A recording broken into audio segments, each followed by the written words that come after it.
Hello, I'm Persolaise and I'm really excited to be here with Feelunique today. I'm an award-winning perfume critic and blogger. I've got a book out called Snob, Perfume, and I'm generally an all-round massive perfume geek. And what I'm going to do in this video is share with you some of my all-time favourite perfumes. This composition here is very special indeed. It's called Habit Rouge from the long-established French brand Gala. What's interesting about it is that pretty much every single person in France has heard of it. In fact, it's probably the single best-selling masculine perfume in France of all time. But outside France, it's a little bit less well known, and I think that should change. I have been wearing this for years. I absolutely adore it, and if there is one that I had to rescue from a burning building, this would be it. Now, in this beautiful jade green bottle, what we have is Epic Man from the Omani brand Amouage, first released in 2009. What's fascinating about this is that it was inspired by the idea of a journey undertaken along the Silk Road centuries ago, and the ingredients that it features are the sorts of things that would have been picked up by travellers and traders along the Silk Road. So, as you can imagine, you've got pepper, cardamom, cumin, tons and tons of Arabian incense. Epic is absolutely the perfect name for this composition because it is larger than life, overwhelming, overpowering, and utterly beautiful. I can never get enough of it. What we have here is an extremely influential piece of work. It's Dior Arm, by Christian Dior of course, composed by Olivier Polge and first released in 2005.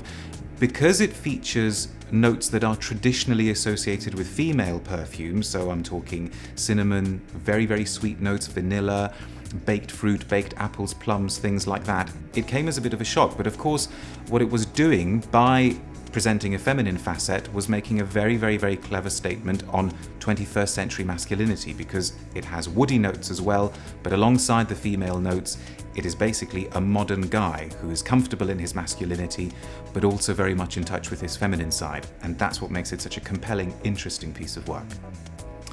Now, with this one, do not be deceived by the size of this bottle, because this is essentially a black hole of a perfume. It's called Onda, and it's by the Swiss brand Vero Profumo.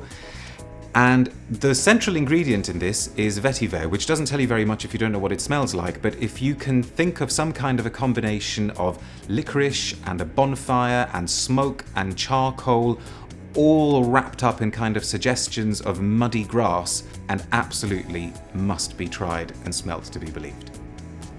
Now, this one's a bit of a heartbreaker. Lonestar Memories from the Swiss brand Tower Perfumes.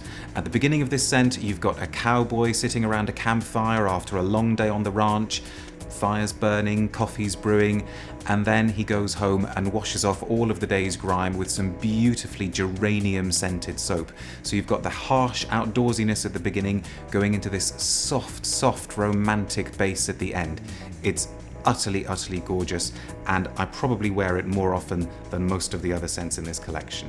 Really stunning work. This one is an interesting example of a perfume almost as a kind of history lesson. It's called Ashoka, and it's from the brand Neela Vermeer Creations.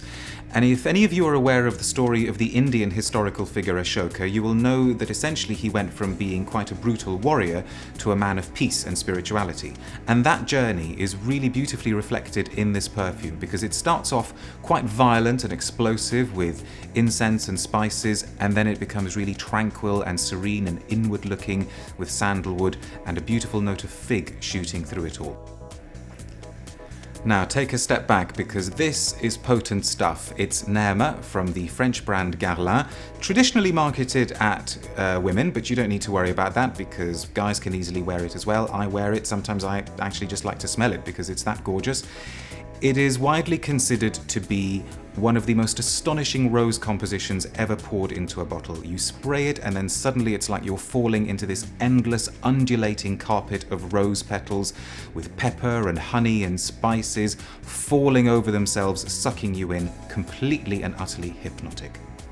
Now this, from the one and only Mr. Tom Ford, is Tom Ford Noir, one of his recent compositions for men. What I loved about this the first time I smelt it is that it immediately presents you with a sort of retro perfume feel, in the sense that you've got very, very traditional materials in the base, like frankincense and vanilla and patchouli, but It doesn't smell like what you would call an old perfume at all. It is completely modern, probably through the use of very fresh spices at the start, particularly pepper, lifting the whole composition and making it very 21st century and very Tom Ford. Thanks so much for watching. It was really hard to whittle my favourites down to 8, but I did do my best. But now I'd really like to know what some of your favourites are, so leave a comment on this video and look out for more of my videos on Feelunique.